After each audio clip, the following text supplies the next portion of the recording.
जिस तरह पहला सवाल किया था। लेकिन ये जो सवाल है ये मोशन अंडर ग्रेविटी के थ्रू है। इसके अंदर जो 3 इक्वेशन हमने पढ़ी थी उनको इस्तेमाल करें। पढ़ रहा हूं सवाल। A ball is dropped from a height of 50 metre. एक बॉल को 50 मीटर की हाइट से नीचे गिराया जाता है। एक बॉल को 50 मीटर की हाइट से नीचे गिराया जाता है। What will be its velocity? तो उसकी रफ्तार क्या होगी बिफोर टचिंग ग्राउंड, जमीन पर गिरने से पहले। जमीन पर गिरने से पहले उसकी रफ्तार क्या होगी? ठीक हो गया बेटा। हमने पढ़ा था कि जो हाइट है, ठीक है, उसको एस से जाहिर करते हैं और ये 50 मीटर हाइट है। ठीक हो गया। मैंने आपको बताया था कि जब हम खड़े हो रहे हैं ऊपर और जब हम बॉल को नीचे फेंकेंगे तो यहाँ पर भी बॉल की रफ्तार है और जब वो नीचे आएगा तो वहां पर भी उसकी रफ्तार होगी। तो इधर हमने पढ़ी थी वी आई और जब वो नीचे आएगा तो क्या हो जाएगा, वो वी एफ हो जाएगा। सही है। तो बॉल को नीचे गिरा रहा है कितनी ऊंचाई से, 50 मीटर की ऊंचाई से। तो सबसे पहले क्या बनाएंगे बेटा, डेटा बनाएंगे। डेटा बनाएंगे तो इसमें वी आई क्या है हमारे पास, 0 ms -1 है, क्योंकि जैसे जब हाथ में नीचे गिरने लगेगा तो वहां उसकी वी आई क्या हो जाएगी, 0 हो जाएगी। ठीक है। और हाइट जो है वो कितनी है, 50 मीटर है। ठीक है बेटा। What will be its velocity, तो उसकी रफ्तार क्या होगी। जब वी आई 0 होगी तो वी एफ क्या करेंगे, हम मालूम करेंगे, वी एफ मालूम करेंगे बिफोर टचिंग द ग्राउंड। ठीक है बेटा। इसमें जब मोशन अंडर ग्रेविटी में होता है तो वहां हम ए की बजा पे लेते हैं जी और उसकी वैल्यू है 10 मीटर सेकंड इनवर्स स्क्वायर। अब इसमें टाइम भी नहीं है तो टी भी क्या करना है, हमने मालूम करना है। एक तो फाइनल वेलोसिटी मालूम करनी है और दूसरा टी टाइम मालूम करना है। उसके लिए फिर अब हम क्या लिखेंगे, सॉल्यूशन।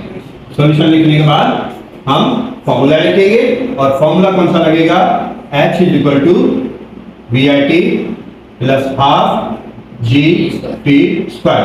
वैल्यू पुट करवाते जाएं। h कितनी है, 50, vi कितना है, 0 और टाइम कितना है मालूम करना है, प्लस 1/2 अपनी जगह पे, g की वैल्यू कितनी है 10। ठीक है। और टी स्क्वायर भी क्या करना है, हमने मालूम करना है। तो ऐसे रखेंगे 50 अपनी जगह पे, 0 × t क्या हो जाएगा, 0 प्लस 2 × 2 2 × 10। ठीक है। और क्या हो जाएगा, 5t स्क्वायर हो जाएगा, 5t स्क्वायर। 50 अपनी जगह पे, ठीक हो गया। अब ये 0 + 5t क्या हो जाएगा, 5t स्क्वायर। अब ये 5 यहाँ मल्टीप्लाई हो रहा है तो इधर आकर डिवाइड हो जाएगा। तो t स्क्वायर हमने इधर रखा और 50 / 2 तो कितना हो जाएगा, 50 25, 2 × 2 2 × 4 और 2 × 10। तो t स्क्वायर की वैल्यू आ गई 25। हमें वैल्यू चाहिए t की, हमें वैल्यू चाहिए t की। तो क्या लगाएंगे बेटा, t लगाएंगे। जी सर। सही है। t स्क्वायर का भी रूट आ जाएगा और 25 का भी रूट आ जाएगा। तो t स्क्वायर कैंसिल हो जाएगा, t आ जाएगा। 25 का रूट क्या होगा बेटा,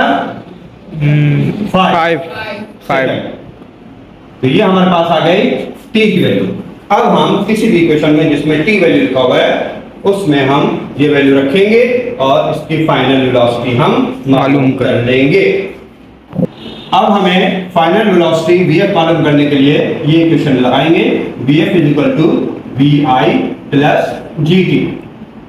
vf मालूम करना है, vi अगर हमने पढ़ा था 0 प्लस g की वैल्यू 10। ठीक है बेटा। और 5 t की वैल्यू अभी हमने निकाली है कितनी, 5। तो vf = 0 प्लस 2 5 10 5 50। ठीक हो गया। तो bf कितना हो जाएगा, 50। 0 + 50 कितना हो जाएगा, 50। ठीक है बच्चों। तो जब कोई बॉल 50 मीटर की हाइट से नीचे गिराया जाएगा तो उसकी रफ्तार, ठीक है, 50 मीटर पर सेकंड स्क्वायर होगी। ये आपका आंसर समझ में आ गया बच्चों। बाकी इसके नीचे जो सवाल हैं वो इसी तरह ही कोशिश कीजिएगा करने की, ना हो तो मुझे बता दीजिएगा। Thank you.